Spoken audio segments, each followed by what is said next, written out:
The New York Jets were the talk of 2023, both in the offseason and during the season. All honestly, thanks to Aaron Rodgers and everything that happened to him uh, uh, 4 plays into the season. It's super unfortunate, but it's still kind of shocking to even think about it. But at the same time, I'm kind of glad that their season's over with, so we can start kind of preparing and talking about how can the Jets improve and what are some of the pieces that they need to help Aaron Rodgers when he comes back. We're going to break down the 2023 New York Jets season and also provide a preview of what we think they should do in the 2024 offseason and some of their potential maneuverability. But before we do that, if you haven't already, like, subscribe, and also ring the bell to get notified whenever we create new content. Ryan and I were trying to get to 3,000 subscribers by the start of the or by the end of the 2024 postseason. So be sure to like, subscribe, and Ryan, let's pull up the Jets stats here. So they ended up going 7-10 here offensively. I mean, not really too much to talk about. Only thing, honestly, just as a shock, I think it's the fact that they're 23rd in running. I think it's a shout out to Breece Hall. He was, I think, 6 yards shy of breaking 1,000 yards rushing, which would have been honestly a Pro Bowl caliber feat with how awful the offensive line was with the Jets here.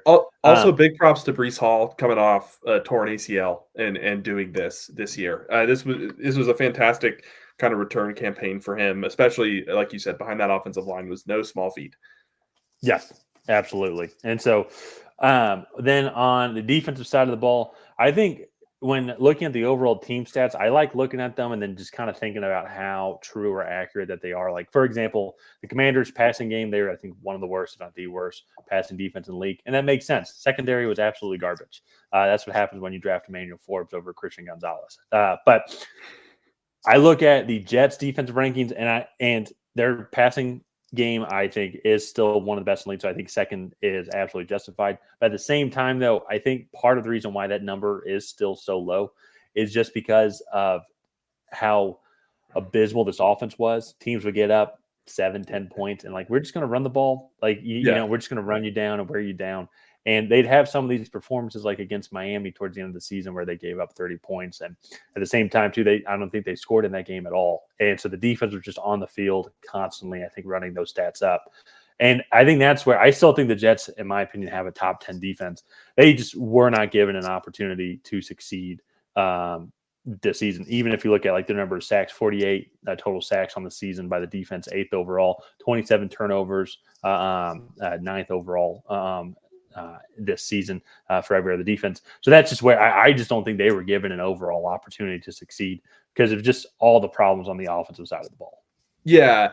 One thing too is this defense is definitely geared more to stop the pass. They like to get after the pass, or they like to play aggressive, and that can bite you when it comes to the run game. But again, I don't think that they were always put in the best situation. Also, like you said, they were down a lot in this season. So yeah, I don't think that they have the best running defense, but also, like you said, not put in great spots. They do have on that note, they do still have one of the best defenses in the modern NFL. Sauce Gardner is one of the top corners in the league. Quentin Williams, one of the best interior pass rushers as well. And Robert Saleh just has done a fantastic job coaching up all of these guys. Realistically, I mean, if you go back, they probably should have beat Kansas City. They were inches away from completing a Hail Mary against New England in the first game. And they were really close to being a 9-8, 10-7 team and kind of competing in the playoffs here, where we could have potentially seen an Aaron Rodgers return. So it's going to be an interesting 2024 for them. And let's kind of go ahead and get into their offseason here and what it's going to look like. So they only have $16 million in cap space, which is a little bit below average. They don't have negative cap, but not a whole lot of money to work with.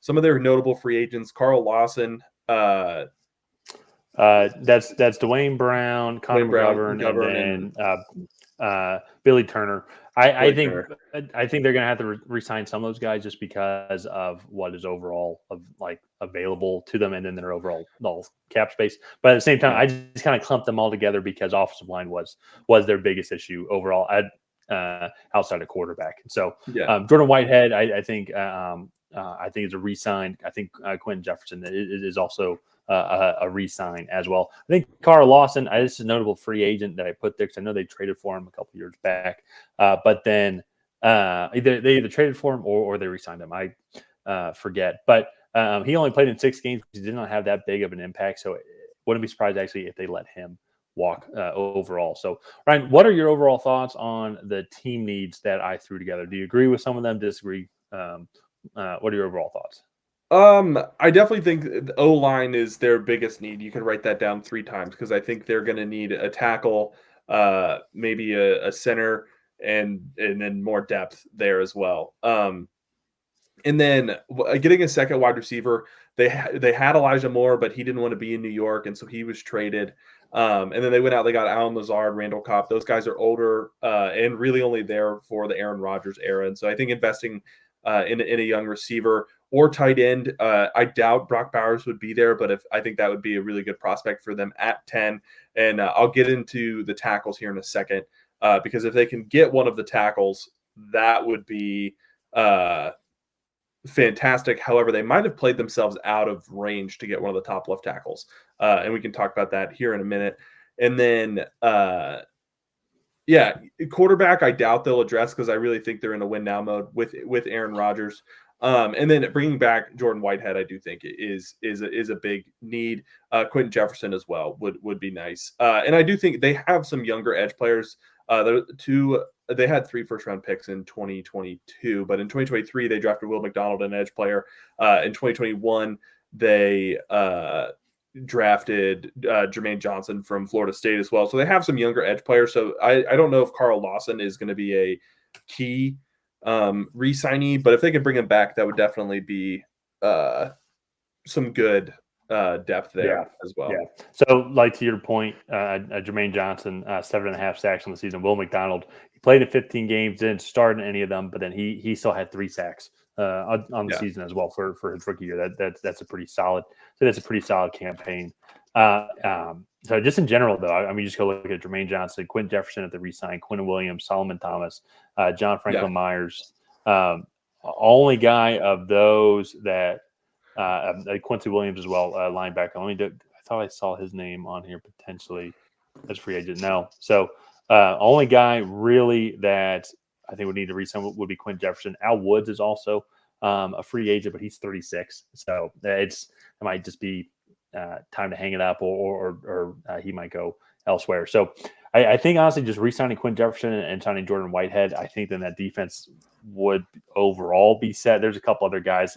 Actually, Bryce Huff is a guy I forgot to include in here. He's also a free agent this year, and he had 10 sacks. He led the team in sacks. So I think I would rather sign him over Carl Lawson.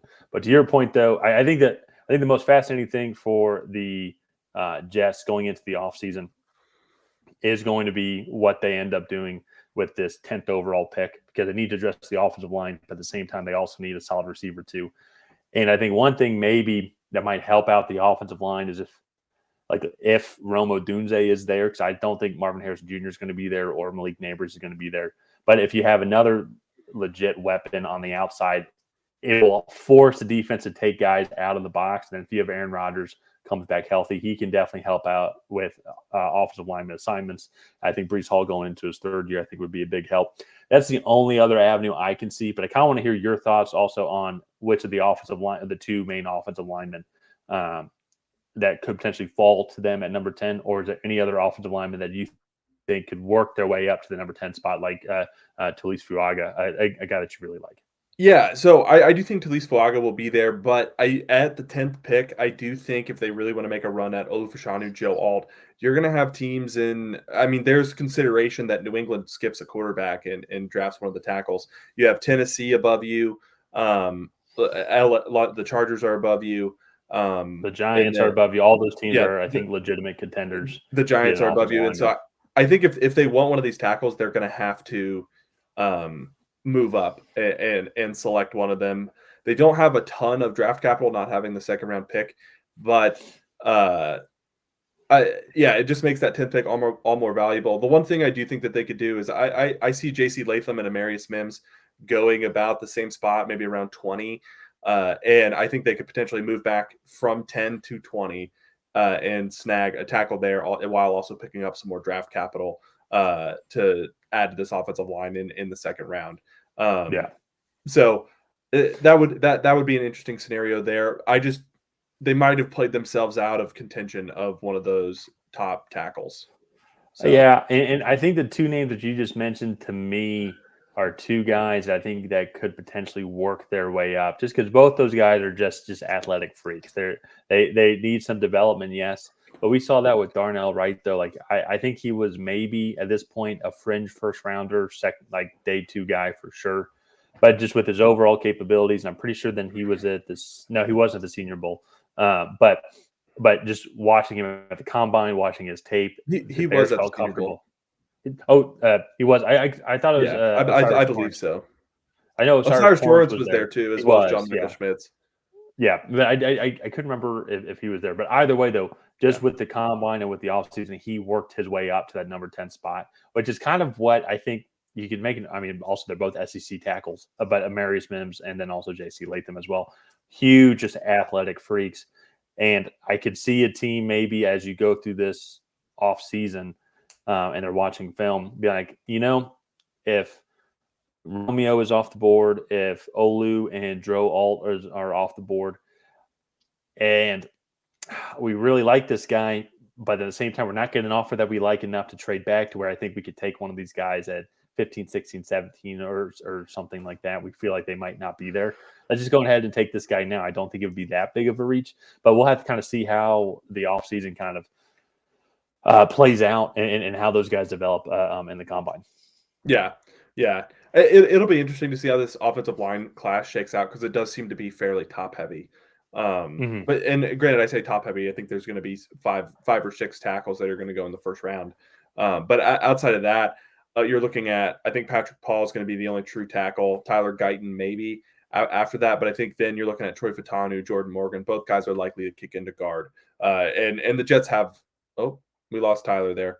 And the Jets have a fair amount of those players. So we did lose Tyler there. So let's just go ahead and wrap up this video here. If you guys have not already, please go ahead and like and subscribe. Leave a comment down below on what you thought of the Jets 2023 season and what do you think they should do with this 10th overall pick in this upcoming draft. And other than that, we will see you guys next time.